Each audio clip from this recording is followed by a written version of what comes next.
সুবচনের সাহিত্য সভায় আপনাদের স্বাগত জানাই।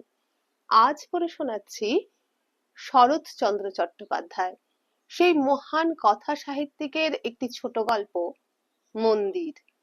এই গল্পটি লিখে তিনি কুন্তলীন পুরস্কার পেয়েছিলেন। যারা একটু প্রাচীন তারা জানেন কুন্তলীন হলো একটি চুলের তেল। যাও শুরু করি। মন্দির। এক গ্রামে নদীর তীরে দুঘর কুমোর বাস করিত। তাহারা নদীর মাটি তুলিয়া ছাঁচে ফেলিয়া পুতুল তৈরি করিত আর হাটে বিক্রয় করিয়া আসিত। চিরকাল তাহারা এই কাজ করে। চিরকাল এই মাটির পুতুল তাহাদিগের পরনের বস্ত্র ও উদরের অন্ন যোগায়। মেয়েরা কাজ করে, জল তোলে, রাঁধিয়া স্বামী পুত্রকে খাওয়ায় এবং নিবানো ভস্মস্তূপের ভিতর হইতে পোড়া পুতুল বাহির করিয়া আঁচল দিয়া ঝাড়িয়া চিত্রিত হইবার জন্য পুরুষদের হাতের কাছে আগাইয়া দেয়। শক্তিনাথ এই কুম্ভকার পরিবারের মধ্যে আসিয়া স্থান গ্রহণ করিয়াছিল। রোগক্লিষ্ট ক্ষীণ দেহ এই ব্রাহ্মণ কুমার তাহার বন্ধু বান্ধব, খেলাধুলা, লেখাপড়া সব ছাড়িয়া দিয়া এই মাটির পুতুলের পানে অকস্মাৎ একদিন ঝুঁকিয়া পড়িল। সে বাঁশের ছুরি ধুইয়া দিত, ছাঁচের ভিতর হইতে পরিষ্কার করিয়া মাটি চাঁচিয়া ফেলিত এবং উৎকণ্ঠিত ও অসন্তুষ্ট চিত্তে পুতুলের চিত্রাঙ্কন কার্য কেমন অসাবধানতার সহিত সমাধা হইতেছে তাহাই দেখিত। কালি দিয়া পুতুলের ভ্রু, চক্ষু, ওষ্ঠ প্রভৃতি লিখিত হইত। কোনোটার ভ্রু মোটা, কোনোটার আধখানা, কাহারো বা ওষ্ঠের নিচে কালির আঁচড় লাগিয়া থাকিত। শক্তিনাথ অধীর ঔৎসুক্যে আবেদন করিত, সরকার দাদা, অমন তাচ্ছিল্য করে আঁকছো কেন? সরকার দাদা অর্থাৎ কারিগর সস্নেহে হাসিয়া জবাব দিত, বামুন ঠাকুর, ভালো করে আঁকতে গেলে যে বেশি দাম লাগে, অত কে দেবে বলো? 1 পয়সার পুতুল তো আর 4 পয়সায় বিকবে না। 2 এই সহজ কথাটার অনেক আলোচনা করিয়াও শক্তিনাথ আধখানা মাত্র বুঝিয়াছিল। 1 পয়সার পুতুল ঠিক পয়সায় বিকাইবে, তাহার ভ্রু থাকুক, আধখানা ভ্রু নাই থাকুক, 2 চক্ষু সমান অসমান যাই হোক, সেই 1 পয়সা। মিছামিছি কে এত পরিশ্রম করিবে? পুতুল কিনিবে বালক, 2 দণ্ড তাহাকে আদর করিবে, শোয়াইবে, বসাইবে, কোলে করিবে, তারপর ভাঙিয়া ফেলিয়া দিবে, এই তো। শক্তিনাথ বাটি হইতে সকালবেলা যে মুড়ি মুড়কি কাপড়ে বাঁধিয়া আনিয়াছিল তাহার ভুক্তাবশিষ্ট এখনো বাঁধা আছে। তাহাই খুলিয়া অতিশয় অন্যমনস্ক ভাবে চিবাইতে চিবাইতে, ছড়াইতে ছড়াইতে সে তাহাদের জীর্ণ বাটির প্রাঙ্গণে আসিয়া দাঁড়াইল। বাটিতে কেহ নাই। ভগ্ন স্বাস্থ্য বৃদ্ধ পিতা জমিদার বাটিতে মদন মোহন ঠাকুরের পূজা করিতে গিয়াছেন। ভিজা আতপ চাল, কলা, মূলা প্রভৃতি উৎসর্গীকৃত নৈবেদ্য বাঁধিয়া আনিবেন। তাহার পর পাক করিয়া পুত্রকে খাওয়াইবেন, নিজেও খাইবেন। বাড়ির উঠান কুঁদফুল, করবী ফুল ও শেফালি ফুল গাছে পূর্ণ। গৃহলক্ষ্মীহীন বাটিটার সর্বত্রই জঙ্গল, কিছুতে শৃঙ্খলা নাই, কাহারও পারিপাট্য নাই। বৃদ্ধ ভট্টাচার্য মধুসূদন কোনরূপে দিনপাত করেন। শক্তিনাথ ফুল পাড়িয়া, ডাল নাড়িয়া, পাতা ছিঁড়িয়া উঠানময় অন্যমনস্ক ভাবে ঘুরিয়া বেড়ায়। প্রতিদিন সকালবেলা শক্তিনাথ কুমোর বাড়ি যায়। আজকাল সে পুতুলে রং দিবার অধিকার পাইয়াছে। তাহার সরকার দাদা সযত্নে সবচেয়ে ভালো পুতুলটা তাহাকে বাছিয়া দিয়া বলে, নাও দাদা ঠাকুর, তুমি চিত্তির করো। দাদা ঠাকুর এক বেলা ধরিয়া একটি পুতুল চিত্রিত করে, হয়তো খুব ভালোই হয়, তবু 1 পয়সার বেশি দাম ওঠে না।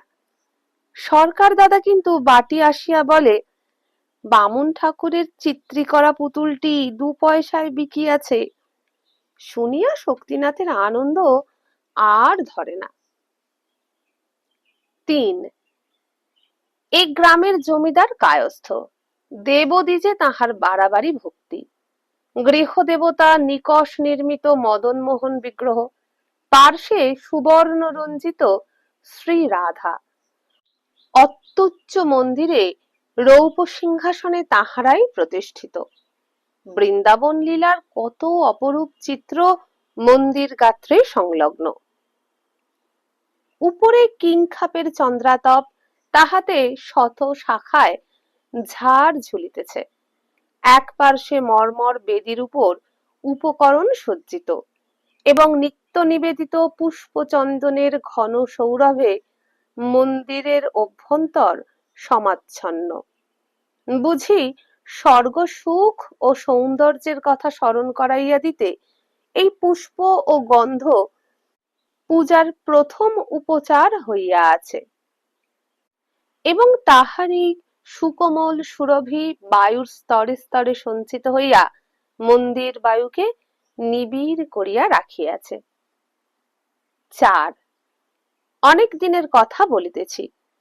জমিদার রাজনারায়ণ বাবু যখন প্রৌঢ়ত্বের সীমায় পা দিয়া প্রথম বুঝিলেন যে এ জীবনের ছায়া ক্রমশ দীর্ঘ ও অস্পষ্ট হইয়া আসিতেছে, সেদিন সর্বপ্রথম বুঝিলেন যে এ জমিদারি ও ধন ঐশ্বর্য ভোগের মেয়াদ প্রতিদিন কমিয়া আসিতেছে। প্রথম যেদিন মন্দিরের এক পার্শ্বে দাঁড়াইয়া চোখ দিয়া অনুতাপ অশ্রু বিগলিত হইয়াছিল, আমি সেই দিনের কথা বলিতেছি। তখন তাহার একমাত্র কন্যা অপর্ণা 5 বৎসরের বালিকা। পিতার পায়ের কাছে দাঁড়াইয়া এক মনে সে দেখিত মধুসূদন ভট্টাচার্য চন্দন দিয়া কালো পুতুলটি চর্চিত করিতেছেন, ফুল দিয়া সিংহাসন বেষ্টন করিতেছেন, এবং তাহারই স্নিগ্ধ গন্ধ আশীর্বাদের মতো যেন তাহাকে স্পর্শ করিয়া ফিরিতেছে।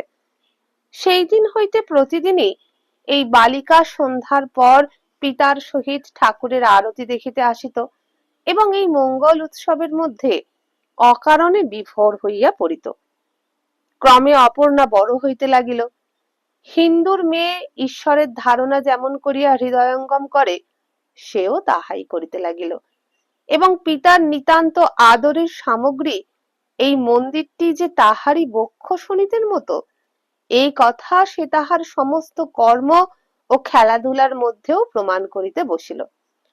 সমস্ত দিন এই মন্দিরের কাছাকাছি থাকিত এবং একটি শুষ্ক তৃণ বা একটি শুষ্ক ফলও সে মন্দিরের ভিতর পড়িয়া থাকা সহ্য করিতে পারিত না। এক ফোঁটা জল পড়িলে সে সযত্নে আঁচল দিয়া তাহা মুছিয়া লইত। রাজনারায়ণ বাবুর দেবনিষ্ঠা লোকে বাড়াবাড়ি মনে করিত, কিন্তু অপর্ণার দেব সেবা পরায়ণতা সে সীমাও অতিক্রম করিতে উদ্যত হইল। সাবেক পুষ্পপাত্রে আর ফুল আঁটে না, একটা বড় আসিয়াছে। চন্দনের পুরাতন বাটিটা বদলাইয়া দেওয়া হইয়াছে। ভোজ্য ও নৈবেদ্যের বরাদ্দ ঢের বাড়িয়া গিয়াছে। এমনকি নিত্য নূতন ও নানাবিধ পূজার আয়োজন ও তাহার নিখুঁত বন্দোবস্তের মাঝে পড়িয়া বৃদ্ধ পুরোহিত পর্যন্ত শশব্যস্ত হইয়া উঠিলেন। জমিদার রাজনারায়ণ বাবু এসব দেখিয়া শুনিয়া ভক্তি স্নেহে গাঢ় স্বরে কহিতেন, ঠাকুর আমার ঘরে তার নিজের সেবার জন্য লক্ষ্মীকে পাঠাইয়া দিয়াছেন, তোমরা কেহ কিছু বলিও না। 5, যথাসময়ে অপর্ণার বিবাহ হইয়া গেল। মন্দির ছাড়িয়া এইবার যে তাহাকে অন্যত্র যাইতে হইবে, এই আশঙ্কায় তাহার মুখের হাসি অসময়ে শুকাইয়া গেল। দিন দেখানো হইতেছে তাহাকে শ্বশুর বাড়ি যাইতে হইবে।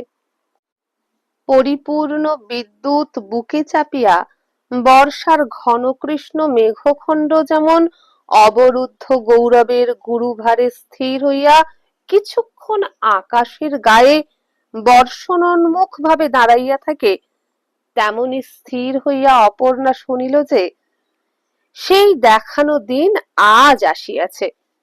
সে পিতার নিকট গিয়া কহিল, বাবা, আমি ঠাকুর সেবার যে বন্দোবস্ত করিয়া গেলাম তাহার যেন অন্যথা না হয়। বৃদ্ধ পিতা কাঁদিয়া ফেলিলেন। তাই তো মা, অন্যথা কিছুতেই হবে না। অপর্ণা নিঃশব্দে চলিয়া গেল। তাহার মা নাই, সে কাঁদিতে পারিল না। বৃদ্ধ পিতার দুচোখ ভরা জল, সে রোধ করিবে কি করিয়া? তাহার পর যোদ্ধা যেমন করিয়া তাহার ব্যথিত ক্রন্দনোন্মুখ বীর হৃদয় পৌরুষ শুষ্ক হাসিতে চাপা দিয়া তাড়াতাড়ি অশ্বে আরোহণ পূর্বক চলিয়া যায়, তেমনি করিয়া অপর্ণা শিবিকারোহণে গ্রাম ত্যাগ করিয়া অজানা কর্তব্যের শাসন মাথা পাতিয়া লইয়া চলিয়া গেল। নিজের উচ্ছ্বসিত অশ্রু মুছিতে গিয়া তাহার মনে পড়িল, পিতার অশ্রু মুছাইয়া আসা হয় নাই। তাহার নিজের হৃদয় কাঁদিয়া কাঁদিয়া ক্রমাগত তাহার কাছে যেন নালিশ করিতে লাগিল। একে তাহার হৃদয় শত ব্যথায় বিদ্ধ, তাহার পর কোথায় কোন গ্রামান্তরে মন্দির হইতে যখন সন্ধ্যার শঙ্খ ঘণ্টা বাজিয়া উঠিল, তখন সেই আজন্ম পরিচিত আরতির আহ্বান শব্দ তাহার কানের ভিতর দিয়া মর্মে নৈরাশ্যের হাহাকার বহন করিয়া আনিল। ছটফট করিয়া অপর্ণা শিবিকার দ্বার উন্মোচন করিয়া ফেলিল এবং সন্ধ্যার অন্ধকারের ভিতর দিয়া দেখিতে লাগিল, এবং ছায়া নিবিড় একটা উচ্চ দেবদারু শিখায় একটা পরিচিত মন্দিরের সমুন্নত চূড়া কল্পনা করিয়া সে উচ্ছ্বসিত আবেগে কাঁদিয়া উঠিল। তাহার শ্বশুর বাড়ির একজন দাসী পিছনেই চলিয়া আসিতেছিল। সে তাড়াতাড়ি কাছে আসিয়া কহিল, ছি বৌমা, অমন করে কি কাঁদতে আছে মা? শ্বশুর ঘর কে না করে? অপর্ণা দুই হাতে মুখ চাপিয়া রোদন নিবারণ করিয়া পালকির কবাট বন্ধ করিয়া দিল। ঠিক সেই সময়টিতেই মন্দিরের ভিতর দাঁড়াইয়া পিতা রাজনারায়ণ মদন মোহন ঠাকুরের পার্শ্বে ধূপ ধুনার ধুমে ও চক্ষু জলে অস্পষ্ট একখানি দেবী মূর্তির অনিন্দ সুন্দর মুখে প্রিয়তমা দুহিতার মুখচ্ছবি নিরীক্ষণ করিতেছিলেন।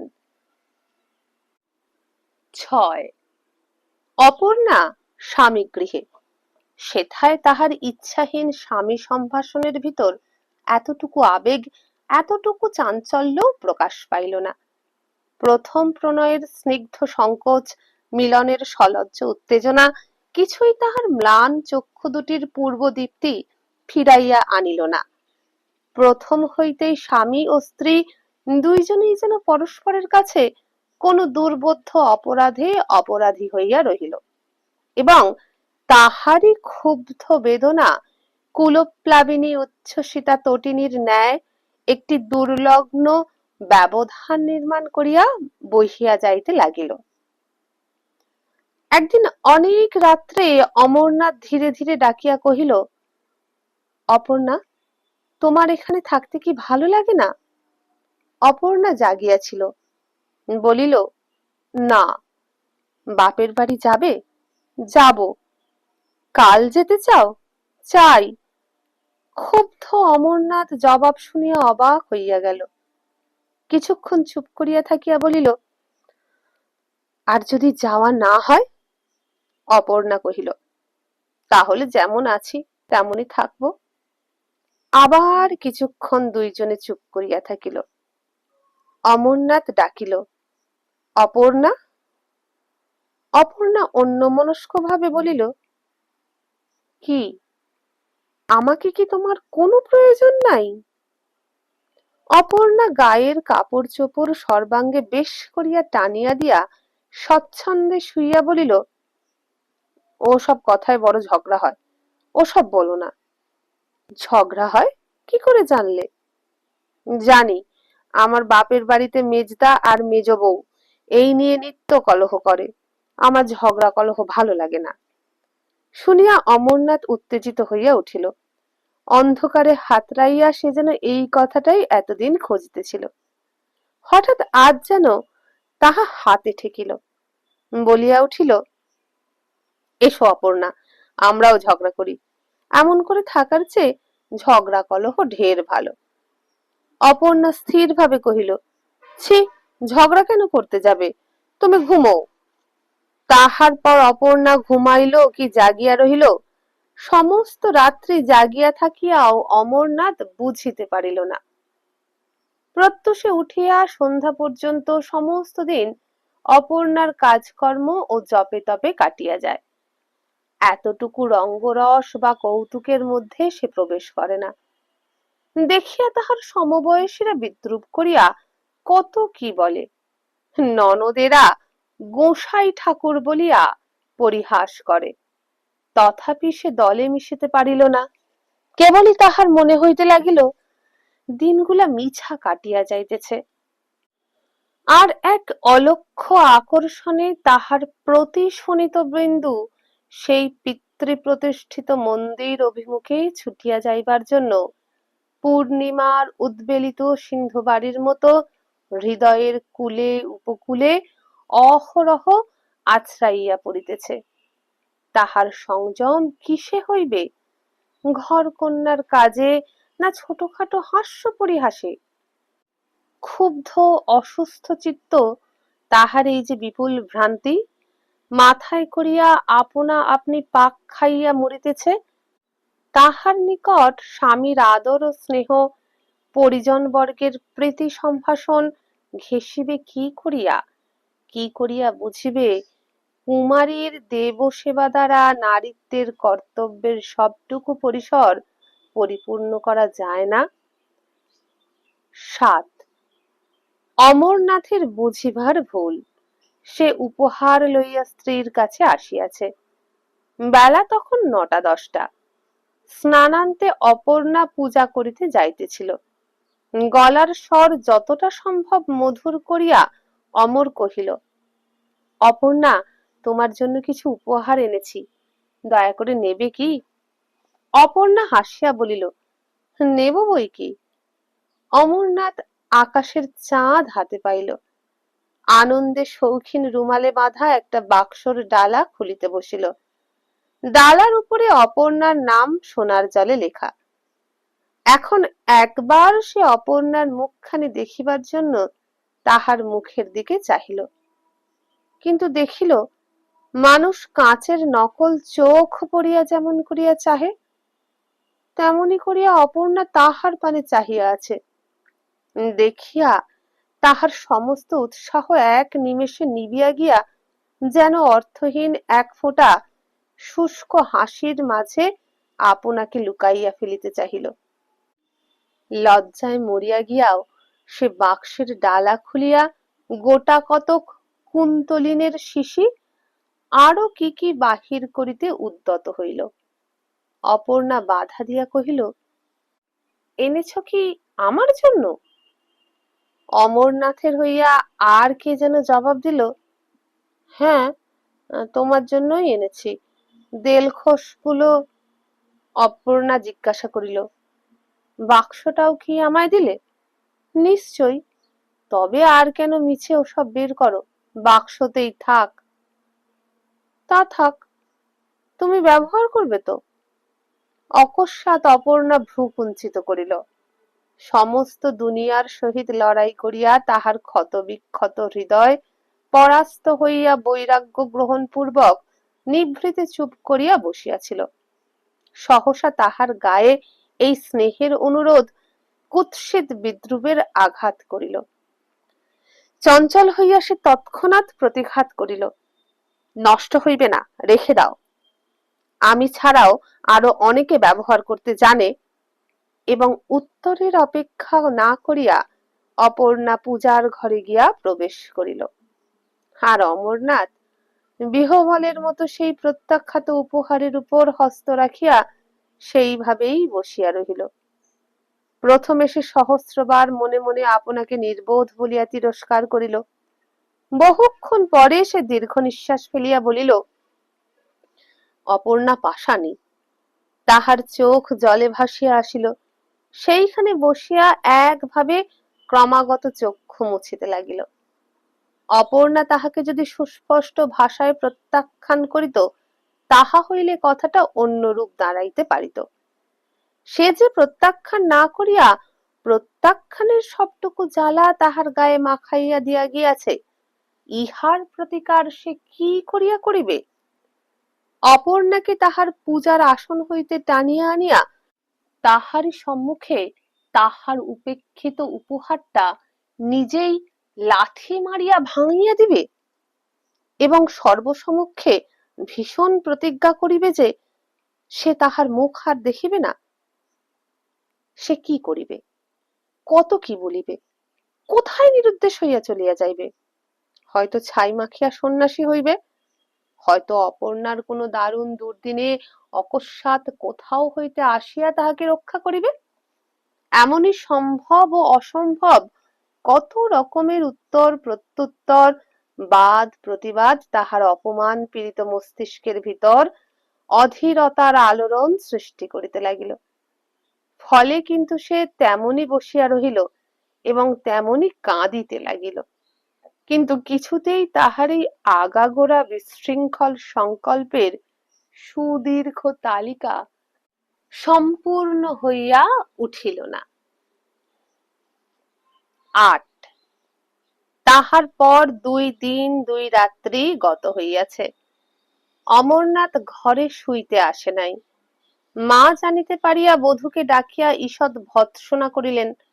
পুত্রকে ডাকিয়া বুঝাইয়া বলিলেন, দিদি শাশুড়ি এই সূত্রে একটু রঙ্গ করিয়া লইলেন। এমনি ৭-৫ ব্যাপারটা লঘু হইয়া গেল। রাত্রে অপর্ণা স্বামীর নিকট ক্ষমা ভিক্ষা চাহিল। বলিল, যদি মনে কষ্ট দিয়ে থাকি তাহলে আমাকে মাফ করো। অমরনাথ কথা কহিতে পারিল না। শয্যার এক প্রান্তে বসিয়া বিছানার চাদর বার বার টানিয়া পরিষ্কার করিতে লাগিল। সম্মুখেই অপর্ণা দাঁড়াইয়া, মুখে তাহার ম্লান হাসি। সে আবার কহিল, ক্ষমা করবে না? অমরনাথ মুখ নিচু করিয়াই বলিল, ক্ষমা কিসের জন্য? ক্ষমা করবার অধিকারই বা আমার কি? অপর্ণা স্বামীর ২ হাত আপনার হাতের ভিতর লইয়া বলিল, ও কথা বলো না। তুমি স্বামী, তুমি রাগ করে থাকলে কি আমার চলে?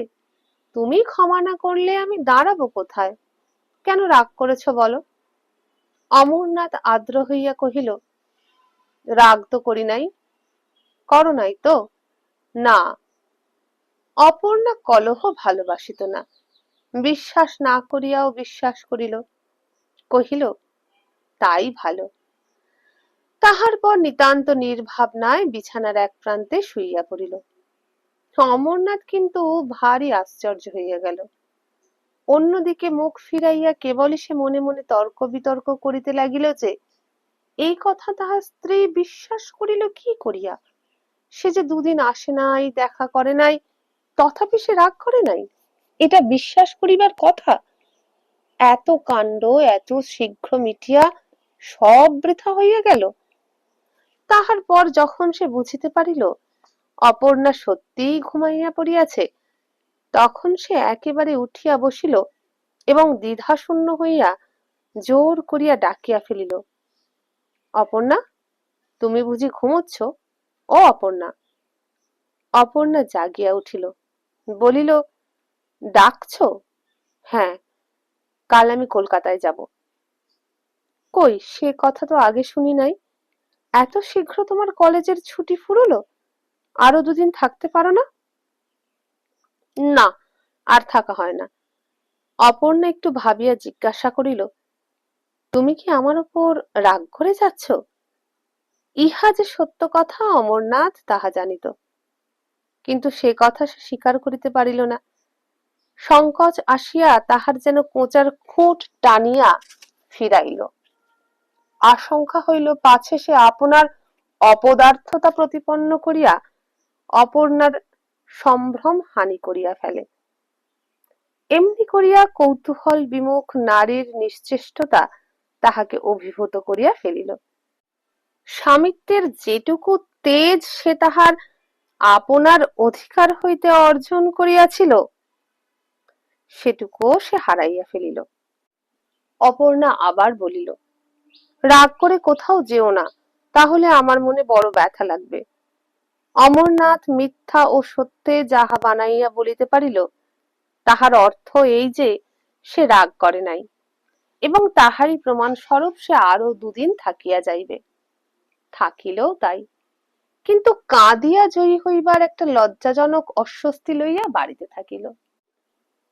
9 ঝাড়া বৃষ্টির একটা সুবিধে আছে, তাতে আকাশ নির্মল হয়, কিন্তু টিপি টিপি বৃষ্টিতে মেঘ কাটে না, শুধু পায়ের নিচে কাদা ও চতুর্দিকে নিরানন্দময় ভাব বাড়িয়া ওঠে। বাড়ি হইতে যে কাদা মাখিয়া অমরনাথ কলিকাতায় আসিল, তাহা ধুইয়া ফেলিবার একটুখানি জলও সে বৃহৎ নগরীর ভিতর খুঁজিয়া পাইল না। এখানে তাহার পূর্ব পরিচিত যেসব সুখ ছিল, তাহাদের কাছে এই পঙ্কিল পা দুখানি বাহির করিতেও তাহার লজ্জা করিতে লাগিল। না লাগে লেখাপড়ায় মন, না পায় আমোদ আহ্লাদে তৃপ্তি, এখানেও থাকিতে ইচ্ছে করে না, বাড়ি যাইতেও প্রবৃত্তি নাই। সমস্ত বুকের উপর তাহার যেন দুর্বহ যন্ত্রণা ভার চাপানো রহিয়াছে, এবং তাহা ঠেলিয়া ফেলিবার জন্য ব্যাকুল বক্ষপঞ্জর পরস্পর ঠোকাঠুকি করিতেছে, কিন্তু বিফল চেষ্টা। এমনই অন্তর্বেদনা লইয়া সে একদিন অসুখে পড়িল। সংবাদ পাইয়া পিতা মাতা ছুটিয়া আসিলেন, কিন্তু অপর্ণাকে সঙ্গে আনিলেন না। অমরনাথও যে ঠিক এমনটা আশা করিয়াছিল তাহা নয়, তবু দমিয়া গেল। অসুখ উত্তরোত্তর বাড়িতে লাগিল। এই সময়ে স্বভাবতই তাহার অপর্ণাকে দেখিতে ইচ্ছা করিত, কিন্তু মুখ ফুটিয়া সে কথা বলিতে পারিল না। পিতামাতাও তাহা বুঝিলেন না, কেবল ঔষধ পথ্য আর ডাক্তার বৈদ্য। অবশেষে সে তাহাদের হাত হইতে পরিত্রাণ লাভ করিল।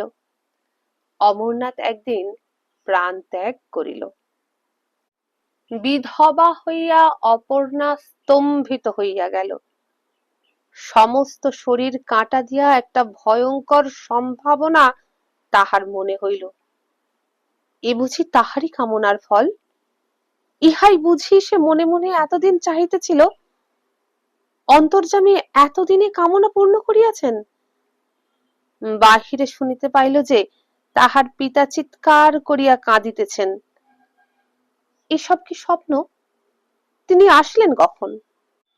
অপর্ণা জানালা খুলিয়া মুখ বাড়াইয়া দেখিল, সত্য সত্যই রাজনারায়ণ বাবু বালকদের মতো ধুলায় লুটিয়া কাঁদিতেছেন। পিতার দেখা দেখি সেও এবার ঘরের ভিতর লুটিয়া পড়িল। অশ্রুপ্রবাহ মাটি ভিজাইয়া ফেলিল। সন্ধ্যা হইতে আর বিলম্ব নাই। পিতা আসিয়া অপর্ণাকে বুকে তুলিয়া বলিলেন, মা অপর্ণা। অপর্ণা কাঁদিয়া বলিল, বাবা, তোর মদন মোহন যে তোকে মন্দিরে ডেকেছে মা, চলো বাবা যাই। তোর যে সেখানে সব কাজ পড়ে আছে মা, চলো বাবা বাড়ি যাই। চলো মা চলো। পিতা স্নেহে মস্তক চুম্বন করিলেন, বুক দিয়া সর্বদুঃখ মুছিয়া লইলেন, এবং তাহার পর কন্যার হাত ধরিয়া পরদিন বাটি আসিয়া উপস্থিত হইলেন। অঙ্গুলি দিয়া দেখাইয়া কহিলেন, ওই মা তোমার মন্দির, ওই তোমার মদন মোহন। নিরাভরণা অপর্ণার বৈধব্য বেশে তাহাকে আর একরকম দেখিতে হইল, যেন এই সাদা বস্ত্র ও রুক্ষ কেশে তাহাকে অধিক মানাইল। সে তাহার পিতার কথা ভারী বিশ্বাস করিল। ভাবিল, দেবতার আহ্বানেই সে ফিরিয়া আসিয়াছে। ঠাকুরের মুখে যেন তাই হাসি, মন্দিরে যেন তাই শতগুণ সৌরভ, নিজে যেন সে এই পৃথিবীর অনেক উচ্চে, এই রূপ মনে হইল। যে স্বামী নিজের মরণ দিয়া তাহাকে পৃথিবীর এত উচ্চে রাখিয়া গিয়াছেন, সেই মৃত স্বামীর উদ্দেশ্যে শতবার প্রণাম করিয়া অপর্ণা তাহার অক্ষয় স্বর্গ কামনা করিল। 10 শক্তিনাথ এক মনে ঠাকুর করিতেছিল। পূজা করার চেয়ে ঠাকুর তৈরি করিতে সে অধিক ভালোবাসিত। কেমন রূপ, কেমন নাক, কেমন কান চোখ হইবে, কোন রং বেশি মানাইবে, এই তাহার আলোচ্য বিষয়। কি দিয়া তাহার পূজা করিতে হয়, কি মন্ত্রে জপ করিতে হয়, এইসব ছোটখাটো বিষয়ে তাহার লক্ষ্য ছিল না। দেবতার সম্পর্কে সে আপনাকে আপনি প্রমোশন দিয়া সেবকের স্থান হইতে পিতার স্থানে উঠিয়া আসিয়াছিল। একদিন তাহার পিতা তাহাকে আদেশ করিলেন, শক্তিনাথ, আজ আমার জ্বর বেড়েছে, জমিদার বাটিতে গিয়ে তুমি পূজা করে এসো। শক্তিনাথ বলিল, এখন ঠাকুর গড়ছি। বৃদ্ধ অসমর্থ পিতা রাগ করিয়া বলিলেন, ছেলে খেলা এখন থাক বাবা, কাজ সেরে এসো। পূজার মন্ত্র আবৃত্তি করিতে তাহার মোটে ইচ্ছা হইল না, তবু উঠিতে হইল। পিতার আদেশে স্নান করিয়া চাদর ও গামছা কাঁধে ফেলিয়া দেব মন্দিরে আসিয়া দাঁড়াইল। ইহার পূর্বেও সে কয়েকবার এই মন্দিরে পূজা করিতে আসিয়াছে, কিন্তু এমন কাণ্ড কখনো দেখে নাই। এত পুষ্পগন্ধ, এত ধূপধুনার আড়ম্বর, ভোজ্য নৈবেদ্যের এত বাহুল্য, তার ভারী ভাবনা হইল। এত লইয়া সে কি করিবে, কি রূপে কাহার পূজা করিবে? সকলের চেয়ে সে অপর্ণাকে দেখিয়া আশ্চর্য হইয়া গেল। একে কোথা হইতে আসিয়াছে, এতদিন ছিল কোথায়? অপর্ণা কহিল, তুমি কি ভট্টাচার্য মশাইয়ের ছেলে? হ্যাঁ, তবে পা ধুয়ে পূজা করতে বসো। পূজা করিতে বসিয়া শক্তিনাথ আগা গোড়া ভুলিয়া গেল। একটা মন্ত্রও তাহার মনে পড়ে না। সেদিকে তাহার মনও নাই, বিশ্বাসও নাই। শুধু ভাবিতে লাগিল, এ কে, কেন এত রূপ, কি জন্য বসিয়া আছে, ইত্যাদি। পূজার পদ্ধতি ওলট পালট হইতে লাগিল। কখনো ঘণ্টা বাজাইয়া, কখনো ফুল ফেলিয়া, নৈবেদ্যের উপর জল ছিটাইয়া এই অজ্ঞ পুরোহিতটি যে পূজার কেবল ভান করিতেছে মাত্র।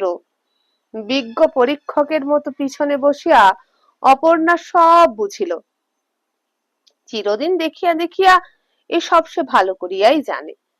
শক্তিনাথ তাহাকে ফাঁকি দিবে কি করিয়া? পূজা বসানে কঠিন কণ্ঠে অপর্ণা কহিল, তুমি বামুনের ছেলে, অথচ পূজা করতে জানো না? শক্তিনাথ বলিল, জানি, ছাই জানো। শক্তিনাথ বিহবলের মতো একবার তাহার মুখপানে চাহিল, তাহার পর চলিয়া যাইতে উদ্যত হইল। অপর্ণা ডাকিয়া ফিরাইয়া বলিল, ঠাকুর, এসব বেঁধে নিয়ে যাও, কিন্তু কাল আর এসো না। তোমার বাবা আরোগ্য হলে তিনিই আসবেন। অপর্ণা নিজেই তাহার চাদর ও গামছায় সমস্ত বাঁধিয়া তাহাকে বিদায় করিল। মন্দিরের বাহিরে আসিয়া শক্তিনাথ বারবার শিহরিয়া উঠিল। এদিকে অপর্ণা নূতন করিয়া পূজার আয়োজন করিয়া অন্য ব্রাহ্মণ ডাকিয়া পূজা শেষ করিল। 11 এক মাস গত হইয়াছে। আচার্য যদুনাথ জমিদার রাজনারায়ণ বাবুকে বুঝাইয়া বলিতেছেন, আপনি তো সমস্তই জানেন, বড় মন্দিরে বৃহৎ পূজা ভট্টাচার্যের ছেলের দ্বারা কিছুতেই সম্পন্ন হইতে পারে না। রাজনারায়ণ বাবু সায় দিয়া বলিলেন, অনেকদিন হলো অপর্ণাও ঠিক এই কথাই বলেছিল। আচার্য মুখমণ্ডল আরো গম্ভীর করিয়া কহিলেন, তা তো হবে, তিনি হলেন স্বয়ং লক্ষ্মী স্বরূপা, তার কি কিছু অগোচর আছে? জমিদার বাবু এই বিশ্বাসই করেন। আচার্য কহিতে লাগিলেন, পূজা আমিই করি আর যেই করুন, লোক ভালো হওয়া চাই।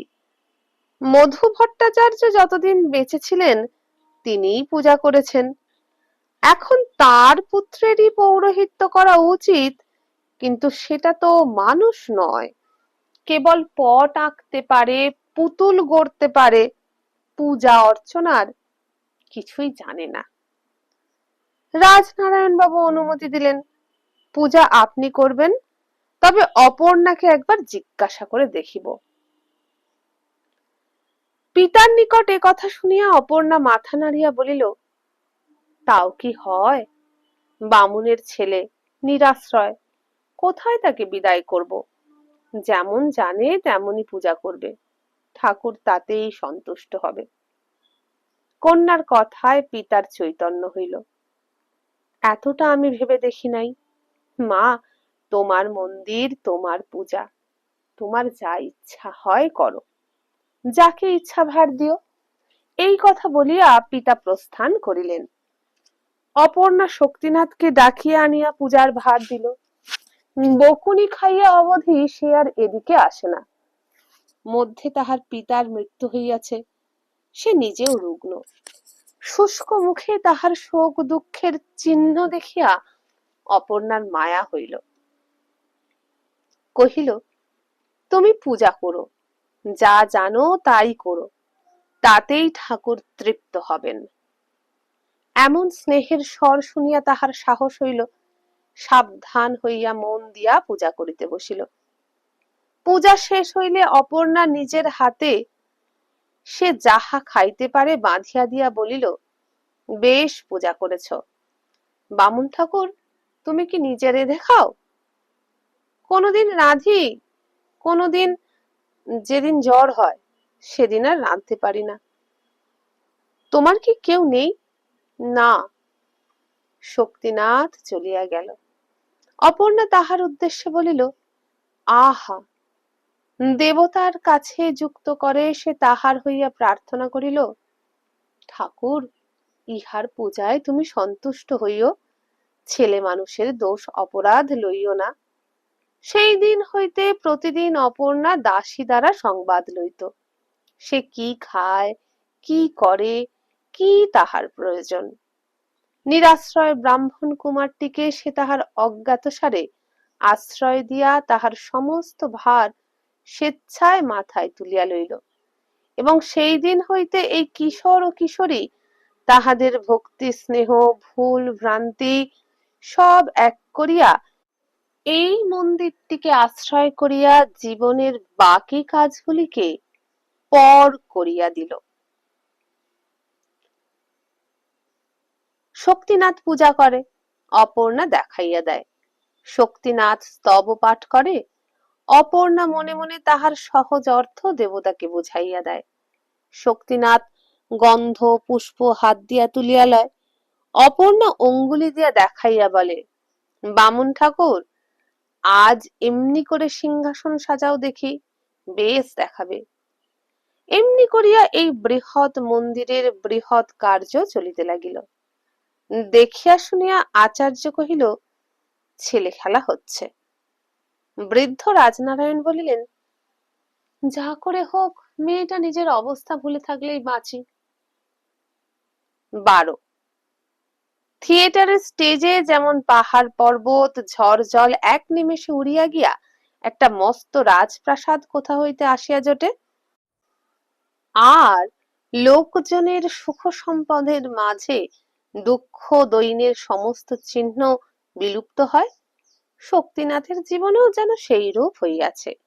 সে জাগিয়াছিল, এখন ঘুমাইয়া সুখ স্বপ্ন দেখিতেছে, কিংবা নিদ্রায় দুঃখ স্বপ্ন দেখিতেছিল, এখন হঠাৎ জাগিয়া উঠিয়াছে।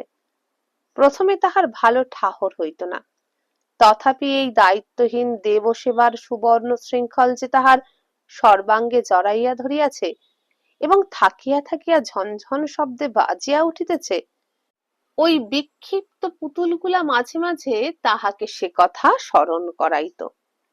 সে মৃত পিতার কথা মনে করিত, নিজের পূর্ব স্বাধীনতার কথা ভাবিত। মনে হইত সে যেন বিকাইয়া গিয়াছে, অপর্ণা তাহাকে কিনিয়াছে। অমনি অপর্ণার স্নেহ তাকে মোহের মতো আচ্ছন্ন করিয়া দিত। অকস্মাৎ একদিন শক্তিনাথের মামাতো ভাই আসিয়া উপস্থিত হইল। তাহার ভগিনীর বিবাহ। মামা কলিকাতায় থাকেন, সময় ভালো, কাজেই সুখের দিনে ভাগিনেয়কে মনে পড়িয়াছে। যাইতেই হইবে। কলিকাতা যাইবে? কথাটা শক্তিনাথের খুব ভালো লাগিল। সমস্ত রাত্রি সে দাদার নিকট বসিয়া কলিকাতার সুখের স্বপ্ন, শোভার কাহিনী, সমৃদ্ধির বিবরণ শুনিয়া মুগ্ধ হইয়া গেল। পরদিন মন্দিরে যাইতে তাহার ইচ্ছা হইল না। বেলা বাড়িতেছে দেখিয়া অপর্ণা ডাকিয়া পাঠাইল। শক্তিনাথ গিয়া বলিল, আজ আমি কলকাতায় যাব, মামা ডেকে পাঠিয়েছেন বলেই সে একটু সংকুচিত হইয়া দাঁড়াইল। অপর্ণা কিছুক্ষণ চুপ করিয়া রহিল, পরে কহিল, কবে ফিরে আসবে? শক্তিনাথ ভয়ে ভয়ে বলিল, মামা আসতে বললেই চলে আসব। অপর্ণা আর কিছু জিজ্ঞাসা করিল না। আবার সেই যদু আচার্য আসিয়া পূজা করিতে বসিলেন। আবার তেমনি করিয়া অপর্ণা পূজা দেখিতে লাগিল, কিন্তু কোনো কথা বলিবার আর তাহার প্রয়োজন হইল না, ইচ্ছাও ছিল না। কলিকাতায় আসিয়া বিবিধ বৈচিত্র্যে শক্তিনাথের বেশ দিন কাটিলেও কয়েকদিন পরে বাড়ির জন্য তাহার মন কেমন করিয়া উঠিল। সুদীর্ঘ অলস দিনগুলো যেন আর কাটিতেই চাহে না। রাত্রে সে স্বপ্ন দেখিতে লাগিল, অপর্ণা যেন তাহাকে ক্রমাগত ডাকিতেছে, আর উত্তর না পাইয়া রাগ করিতেছে। একদিন সে মামাকে কহিল, আমি বাড়ি যাব। মামা নিষেধ করিলেন, সেই জঙ্গলে গিয়ে আবার কি হবে? এইখানে থেকে লেখাপড়া করো, আমি তোমার চাকরি করে দেব। শক্তিনাথ মাথা নাড়িয়া চুপ করিয়া রহিল। মামা কহিলেন, তবে যাও। বড় বউ শক্তিনাথকে ডাকিয়া বলিলেন, ঠাকুরপো, কাল বুঝি বাড়ি যাবে? হ্যাঁ, যাব। অপর্ণার জন্য মন কেমন করছে নাকি? হ্যাঁ। সে তোমাকে খুব যত্ন করে না? হ্যাঁ, খুব যত্ন করে। বড় বউ মুখ টিপিয়া হাসিলেন। তিনি অপর্ণার কথা পূর্বেই শক্তিনাথের নিকট শুনিয়া লইয়াছিলেন। বলিলেন, তবে ঠাকুরপো, এই দুটি জিনিস নিয়ে যাও, তাকে দিও, সে আরো ভালোবাসবে। বলিয়া তিনি একটা শিশির ছিপি খুলিয়া খানিকটা দেলখোস শক্তিনাথের গায়ে ছড়াইয়া দিলেন। গন্ধে শক্তিনাথ পুলকিত হইয়া শিশি দুইটি চাদরে বাঁধিয়া লইয়া পরদিন বাটি ফিরিয়া আসিল। 13 শক্তিনাথ মন্দিরে প্রবেশ করিয়াছে, পূজা শেষ হইয়াছে। চাদরে সেই শিশি দুইটি বাঁধা আছে, কিন্তু দিতেই কিছুতে সাহস হয় না। এই কয়দিনে অপর্ণা তাহার নিকট হইতে এত দূরে সরিয়া গিয়াছে, মুখ ফুটিয়া কিছুতে কিছু বলিতে পারিল না। বলিতে পারিল না যে, তোমার জন্য সাধ করিয়া কলিকাতা হইতে ইহা আনিয়াছি। সুগন্ধে তোমার দেবতা তৃপ্ত হন, তুমিও নিশ্চয়ই হবে। এইভাবে 7-8 দিন কাটিল। নিত্য সে চাদরে বাঁধিয়া শিশু দুইটি লইয়া আসে, নিত্য ফিরাইয়া লইয়া যায়, আবার যত্ন করিয়া পরদিনের জন্য তুলিয়া রাখে। পূর্বের মতো একদিনও যদি অপর্ণা তাহাকে ডাকিয়া একটা কথাও জিজ্ঞাসা করিত, তাহা হইলে হয়তো সে তাহাকে তাহা দিয়া ফেলিত, কিন্তু এ সুযোগ আর কিছুতেই হইল না। আজ 2 দিন হইতে তাহার জ্বর হইতেছে, তবু ভয়ে ভয়ে সে মন্দিরে পূজা করিতে আসে। কি একটা অজানা আশঙ্কায় সে পীড়ার কথাও বলিতে পারে না।